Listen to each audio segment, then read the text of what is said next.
Feb 12, Feb 14, pag wala kang date, tandaan mo, dinate ka na ng Panginoon at ang kadate mo si Lord. Parang kumunti yung nag-amen ha. Kung ngayong ngayong Feb 14, wala kang ka-holding hands, hawakan mo na lang yung dalawa mong kamay. At manalangin ka sa Panginoon at sabihin mo, for God so loved the world, di ba? Number 2, God's love is inclusive. Sinali ang lahat at kasali ka. Ang pagmamahal ng Diyos ay pangkalahatan. Inclusive means for everyone. First, it's decisive, impulsive. Pangalawa, it's inclusive. It is universal. It is wide enough to include everyone. The black, the white, the brown, the red. Huwag mong tingnan yung katabi mo. The yellow, the good, the bad, and the ugly. God's love is inclusive, not exclusive. And you can go to any place and find anyone that God doesn't love. Mahal ba ni Lord yung mga nakakulong? Yes, mahal ni Lord. Mahal ba ni Lord yung gumagawa ng kasalanan? Yes, mahal ng Panginoon. Yung konti lang gawa ng kasalanan, mahal din niya yon. Mahal ka ba niya? Mahal din. Mahal ba ni Lord yung katabi mo? Lalong mahal ni Lord yan. Amen? Because John 3:16 expresses that God's love is exclusive. God's love in John 3:16 is not amazing because the world is big. Kasi ang world na tinutukoy po dito ni Lord is cosmos. Everybody say cosmos. Cosmos means cosmopolitan, the world. Dalawa kasi ang translation ng salitang world. Yung kamunduhan, paggawa ng mali, yung pattern o kasalanan ng mundo. Pero ang world na tinutukoy po sa John 3:16 is the world pertaining to all people. Yung buong sanlibutan ang tinutukoy po niya dito. John 3:16 is not amazing because the world is big, but because the world is bad and yet He loves the world. Mahal niya ang buong mundo. Kaya siguro tayo mga Kristiyano, no? Siguro napakahalaga din siguro magbago ang pananaw natin doon sa mga hindi natin karelihiyon at hindi natin kaparehan ng pananampalataya. Siguro po maganda na ibalik natin yung respeto sa kanila. Sabi ko nga sa mga cell leaders minsan, no? Kung wala na kayong masyadong kaibigan ngayon na hindi mananampalataya, that's not good. Napakahalaga na meron tayong mga kaibigan na kahit hindi natin sila nadadala sa church, kaibigan natin sila. Ano ngayon kung di mo nadadala sa church? God loves them. Yung wala bang agenda? Yung may ka-group chat ka, nakalaruan mo ng basketball, mga nagmumura. Minsan nga, nasali ako sa grupo ng mga nagbabas. Sa tindi ng pagmumura at lutong, minsan parang magagaya ka na rin eh. Pero plain friendship lang because that's love. Amen? Of course, kung mawin natin sila sa ating Panginoon, it's through our lives, how we portray Jesus in our lifestyle. Yung walang agenda. Kasi pangit po, sa mga Kristiyano, ang mahal lang natin, yung nasa loob ng simbahan. Mahalaga din po na mahal natin yung mga taong mahal din ni Lord na wala sa simbahan. Amen? Amen po ba doon? Of course, hindi natin sinasabing gawin o gayahin nyo yung ginagawa nila. Ang sinasabi po natin, tratuhin at respetuhin nyo sila bilang tao na mahal ng ating Panginoon. John 3:16 is not a reminder of how sinful and lost people are, but it is a reminder of how valued and loved people by God. Hindi ho ito paalala kung gaano katindi ang kasalanan ng mundo. Ito po yung paalala, yung John 3:16, kung gaano kamahal ng Diyos ang mundo kahit makasalanan siya. I think that should change the way we approach people. We don't see people as project, as quota, no? Para madala ko siya sa live groups, para mawin ko siya. We see them the way God sees them. That they're people. And people are people. They can commit mistakes. Amen. Amen po ba doon? Alam niyo po, if you don't like people, hindi mo magugustuhan ang langit. Bakit? Kasi ang langit, puno ng maraming mga tao na hindi mo gusto. Hindi mo may enjoy yung langit. Because in heaven, sabi nga ho doon, every knee will bow, every tongue shall confess, every tribe will be there. Kahit yung nagme-mekos-mekos sa pagkain, nandun din. Alam niyo bang ibig kong sabihin, di ba? Yung mga mekos-mekos na yan, no? Andun din yun. Kahit yung hindi mo gusto, yung pagsakay mo ng LRT, pag-angat, grabe po talaga, parang may bulkan na sumabog eh. Hindi mo magugustuhan ang langit kasi sa langit puno ito ng mga tao na kagaya mo at kagaya ko, hindi ka ibig-ibig at hindi ka gusto-gusto. Amen? Minsan po, mayroong isang lola na nakikipag-usap po na kanyang kapitbahay na babae. Nag-uusap sila patungkol sa kanilang kamag-anak na pasaway, pinabayaan yung kanyang pamilya, kanyang asawa. Sabi niya, alam mo, napakatamad ng lalaking yan. Sabi niya, hindi responsable. Pero ang sabi po ng lola, tama ka, lazy yan, tamad yan, hindi responsable, pero alam mo, mahal ng Diyos yan. At ang sabi po ng kapitbahay niyang babae, this is just a story, sabi niya, talaga, hindi ako makapaniwala na mahal ni Lord yan. At ang sabi po ng lola, mahal ni Lord yan kasi hindi kilala ni Lord yan. Kung makikilala yan ni Lord, kagaya ng pagkakakilala natin, tiyak na hindi yan mamahalin ni Lord. Have you ever felt that way na kaya ka lang mahal ni Lord kasi ang nakikita lang ni Lord siguro yung ngayon, hindi yung past mo? No. Kilala ka ni Lord. Hindi ka lang niya kilala at hindi ka lang niya tinanggap dahil sa present mo, kundi kahit yung past mo, alam niya. Ito ngayon maganda eh. Jesus knows your mistakes and yet He loves you anyway. Anong sabi ni Paul Washer? Binigyan ko si Lord ng 1,000 dahilan para hindi niya ako mahalin. Wala ni isa doon ang nakapagpabago ng kanyang isip. Bigyan mo naman si Lord maraming dahilan ng kapalpakan mo para hindi ka niya mahalin. Lagi mong tatandaan, mahal ka ng ating Diyos. Palakpakan naman po natin si Lord. Si Lois Cheney, sa kanyang librong God is No Fool, i-isa na lang natin yung pagbasa, sabi niya, God has an infinite patience, and that is a great comfort. God is always there, and that is a deep satisfaction. God will always take you back, and God never give up, and we can always count on that. They say that you can go away for years and years, and He'll be there, waiting when you come back. They say that you can make mistakes after mistakes, and God will always forgive and forget. Christ showed us a new side of God, and that is truly wonderful. Ang sabi niya, baliw lang ba ang Diyos na to? Kaya minahal niya tayo kahit alam niyang palpak tayo. Ang sabi niya sa librong yon, He is no fool, and yet He loves us. Hindi hibang at baliw ang Diyos. Tama ang kanyang pag-iisip. Malinaw, pero mahal ka lang niya talaga. Amen? Kapatid, sa mundong ito, kaya maraming napapahamak because we long for that love na nakukuha natin sa maling lugar at mga maling tao. At nasasaktan lang tayo. Sino dito yung nagtiwala ka ng lubos sa isang kakilala pero niloko ka? Ipatulpo mo na yan. Pero lagi mo tatandaan, ang pag-ibig ng Diyos, hindi ka sasaktan, hindi ka lolokohin. Pag napuno ka ng pag-ibig na to, matututo ka rin magpatawad sa mga taong nakasakit sa'yo. Amen? Number 3, God's love is not only decisive, it's not only, ano yung pangalawa? Inclusive, it's also expensive. Excessive. Sino dito pag nagmahal, walang mahal? Wow. Mga misis, sikuhin mo na yung mister mo. Ayan, sabi na ni pastor, kapag mahal, walang mahal. Totoo yun, di ba? Pag mahal mo, walang presyo dapat yan. Bakit may nagbigay ng engagement ring na 299 lang? Hindi po yan yung issue dyan. Hindi po yan yung issue, no? Hindi natin pag-uusapan yan. Kasi ang sabi ng verse, that He gave His only begotten Son. Kanina, pinag-usapan natin yung the world, pero dito, that He gave His only begotten Son. Mga kapatid, ang Diyos pag nagmamahal, nagbibigay. Sabihin mo nga sa katabi mo, kung mahal mo ako, nagbibigay ka. Amen? Kasi you can give without loving, but you cannot love without giving. Tama po ba yun? You can give without loving, but you can never love without giving. Pwede kang magbigay na napipilitan lang, na hindi nagmamahal, pero hindi ka pwedeng magmahal na hindi nagbibigay. Pakisabi nga sa kanya, sabi mo sa kanya, ibigay mo na. Kapag mahal, walang mahal.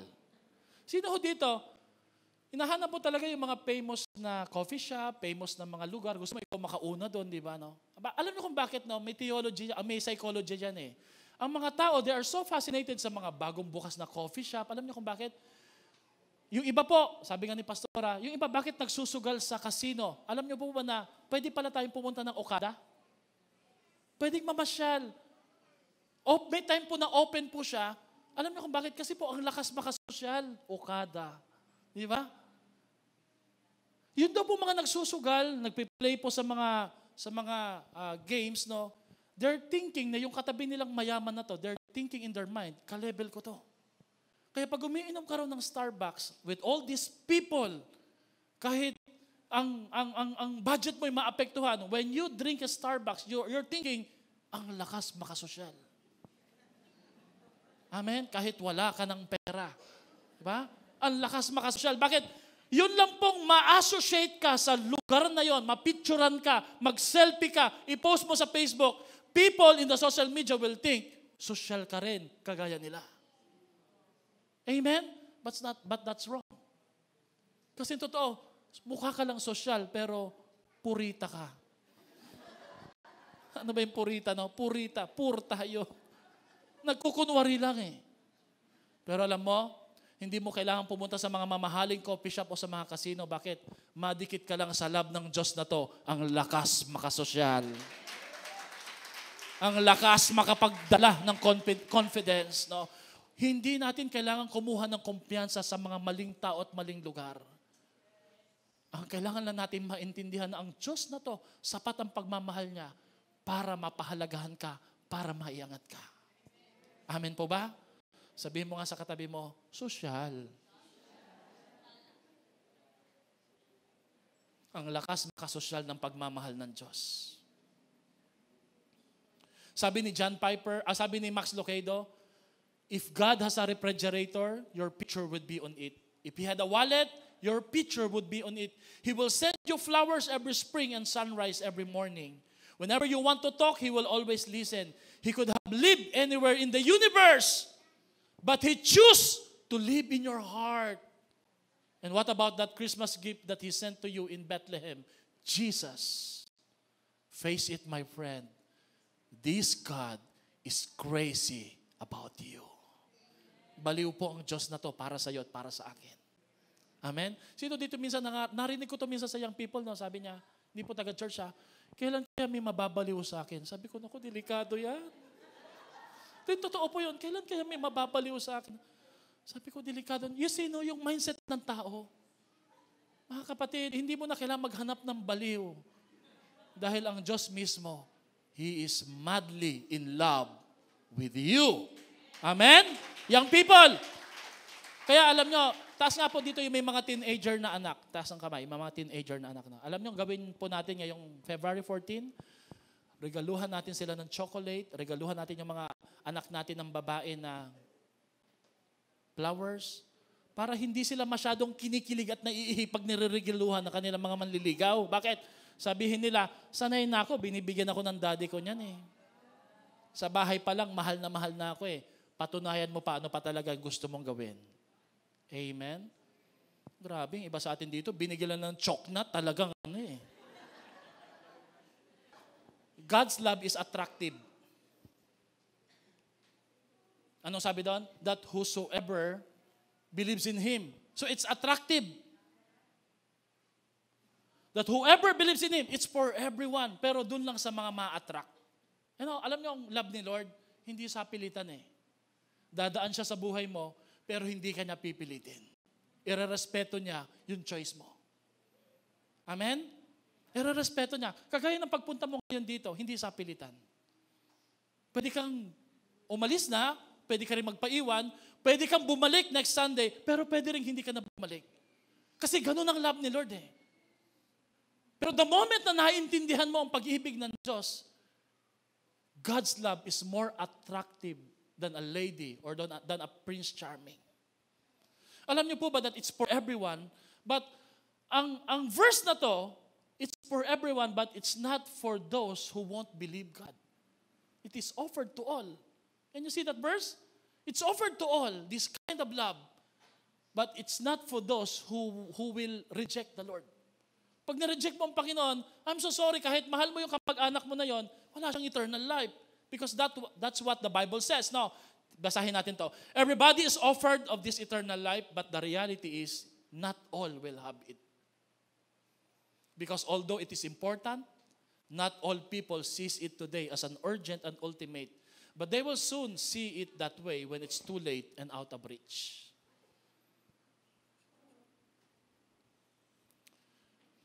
Hearing and knowing about God's love does not save nor change us. It is through accepting and believing Jesus that it can affect and change our lives here and eternity. Just because ngayong umaga na to, nakaupo ka ngayon, naririnig mo yung John 3:16, sasabihin mo, I have eternal life. No. Ang pakikinig sa John 3:16, hindi nagliligtas. Ang verse na John 3:16, hindi nagliligtas. Pero ang Diyos ng John 3:16, nagliligtas. Nagpapatawad. So, even though you wear a John 3:16, you believe in John 3:16, but if you don't believe Jesus, you don't have eternal life. God cannot force you to accept God's love, same as He cannot force you to reject hell. Maraming nagsasabi, kung ang Diyos ay mabuti, ba't nilikha niya ang impyerno? Ang impyerno hindi niya nilikha para sa iyo at sa akin. Ang impyerno ay nilikha para sa demonyo. And God will make a way. He will fight through hell para makuha at mabawi ka lang sa impyerno. Pero pag ayaw mo, hindi ka niya pipilitin. Pero hanggat buhay ka, bibigyan ka ni Lord ng maraming pagkakataon na hindi mo makukuha sa impyerno para hindi ka mapuntang impyerno. Bibigyan ka niya ng matinding laban sa demonyo para hindi ka mahulog sa impyerno. Pero kung ayaw mo kay Lord, hindi ka niya pipilitin. Amen?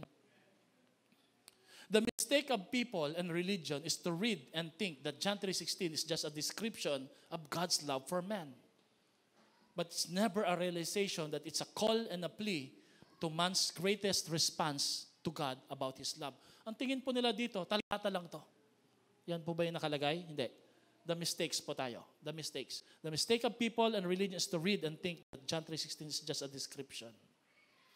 The verse John 3:16 cannot save you, but the God that John 3:16 describes, who loves you, can save you from hell. Can save you from hell. Panghuli, God's love is definitive. Definitive means something that can bring a solution in completeness and finality. Ang pag-ibig ng Diyos ay definitive, buo, solid, at pag ito po'y natanggap mo, nakuha mo, ang pakinabang nito hindi lang pang ngayon, pati panghabang buhay, pati sa kasunod ng pangalawang buhay. No? Sabi dun sa verse, should not perish but have an everlasting life. Sabi ni Dallas Willard, God so loved the world that He gave His Son to the world, that those who put their confidence in Him would not lead a miserable, failing existence, but have an eternal life, which is the kind of life that God has. Ang John 3:16 ay ang gamot ng takot natin sa kamatayan. Are you afraid to die? Death will always come. Alam niyo ang definition ng death sa Bible? Isang bagay na tiyak na hindi tiyak. Death will always come. But the Bible says that for those who will believe in Jesus will not perish but have an everlasting life. Tingnan natin yung verse na yan. Ang John 3:16 ay definitive antidote sa pagkatakot ng kamatayan. Hindi ka dapat matakot sa kamatayan. Bakit? Sapagkat ito'y may solusyon sa pamamagitan ni Kristo Jesus na ating Panginoon. Amen?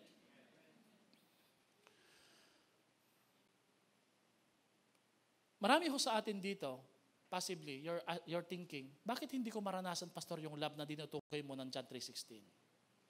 Because the first part, we have already heard, but the second part is our part. Ang first part po ay description po ng patungkol ng love ng Diyos. Pero yung second part, na nagsasabing, whoever believes in Him will not perish, is not God's part, it's your part. Amen? Amen po ba doon? At alam niyo po, ang first part, mahirap yon. It's the difficult part. Pero God did it anyway. Pero yung second part, yung accepting at trusting the Lord, hindi part ni Lord yon. Part mo yon. Amen? Kaya, tingnan niyo po yung illustration na ito. No? You must keep yourself in God's love. Kung ikaw ay nakatanggap na ng pagmamahal ng Diyos, panatilihin mo na nandun ka sa spirito o bilog ng pagmamahal ng Panginoon. Huwag kang lalabas. Tingnan niyo po yung picture na to. Pakita natin yung picture. Ang isang bata na nagtatampo sa kanyang tatay, hindi niya mararamdaman yung love ng tatay niya. Bakit? Puno siya ng galit. Amen? Amen? Pag nagre-rebelde ka sa magulang mo, feeling mo, hindi ka mahal ng magulang mo. Pero ang totoo niyan, nandyan lang ang tatay mo at nanay mo para sa'yo at mahal na mahal ka niya. But because of your wrong choice, may pinili kang maling mga pagpili, maling mga desisyon, ang pakiramdam mo parang hindi ka mahal ng magulang mo.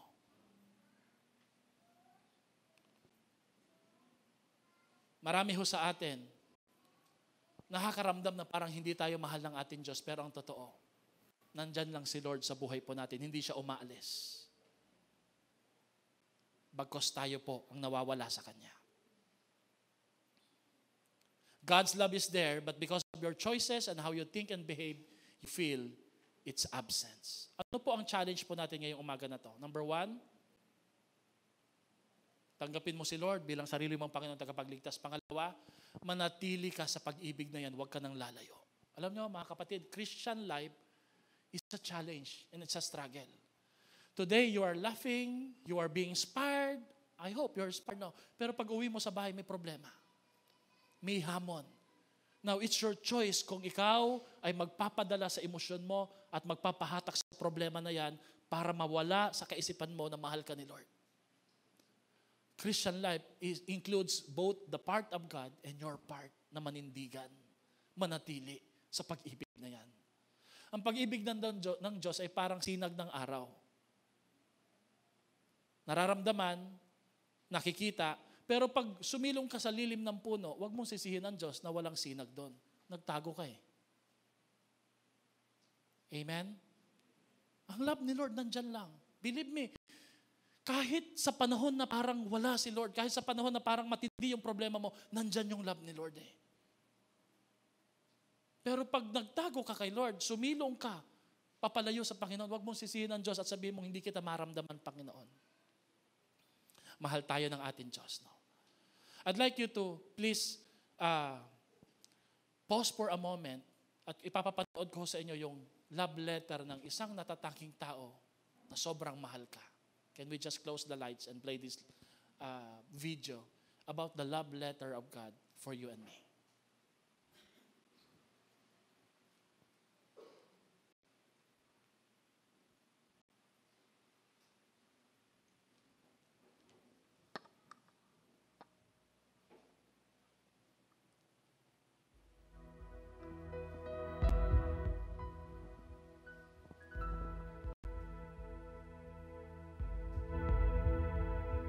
My child, you may not know me, but I know everything about you. I know when you sit down and when you rise up. I am familiar with all your ways. Even the very hairs on your head are numbered, for you were made in my image. In me you live and move and have your being. For you are my offspring. I knew you even before you were conceived. I chose you when I planned creation. You were not a mistake, for all your days are written in my book. I determined the exact time of your birth and where you would live. You are fearfully and wonderfully made. I knit you together in your mother's womb and brought you forth on the day you were born. I have been misrepresented by those who don't know me. I am not distant and angry, but am the complete expression of love. And it is my desire to lavish my love on you, simply because you are my child and I am your father. I offer you more than your earthly father ever could, for I am the perfect father. Every good gift that you receive comes from my hand, for I am your provider and I meet all your needs. My plan for your future has always been filled with hope, because I love you with an everlasting love. My thoughts toward you are countless as the sand on the seashore, and I rejoice over you with singing. I will never stop doing good to you, for you are my treasured possession. I desire to establish you with all my heart and all my soul, and I want to show you great and marvelous things. If you seek me with all your heart, you will find me. Delight in me, and I will give you the desires of your heart. For it is I who gave you those desires. I am able to do more for you than you could possibly imagine. For I am your greatest encourager. I am also the Father who comforts you in all your troubles. When you are brokenhearted, I am close to you. As a shepherd carries a lamb, I have carried you close to my heart. One day, I will wipe away every tear from your eyes, and I'll take away all the pain you have suffered on this earth. I am your Father, and I love you even as I love my Son Jesus. For in Jesus my love for you is revealed. He is the exact representation of my being. He came to demonstrate that I am for you, not against you, and to tell you that I am not counting your sins. Jesus died so that you and I could be reconciled. His death was the ultimate expression of my love for you. I gave up everything I loved that I might gain your love. If you receive the gift of my Son Jesus, you receive me, and nothing will ever separate you from my love again. Come home and I'll throw the biggest party heaven has ever seen. I have always been Father, and will always be Father. My question is, will you be my child? I am waiting for you. Love, your dad, Almighty God. Amen. Sa umagang ito, pwede po ba tayong tumayo? Let's all stand. Marami sa atin dito ngayong umaga na to, we miss that kind of love letter, no?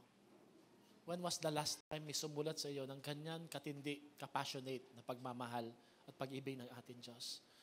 Habang nakayuko po tayo, bow our heads, let's close our eyes. Sino po dito ngayong umaga na to? Sasagutin mo yung tanong ni Lord, will you be my child? Gusto mo bang maging anak ko? Sino dito ngayong umaga na to, you want to respond to God's love by saying, Lord, I want to be your child. I want to be a son of God. Pwede po ba makikitaas lang po ng kamay? If you are longing for that love, if you want that love sa buhay mo,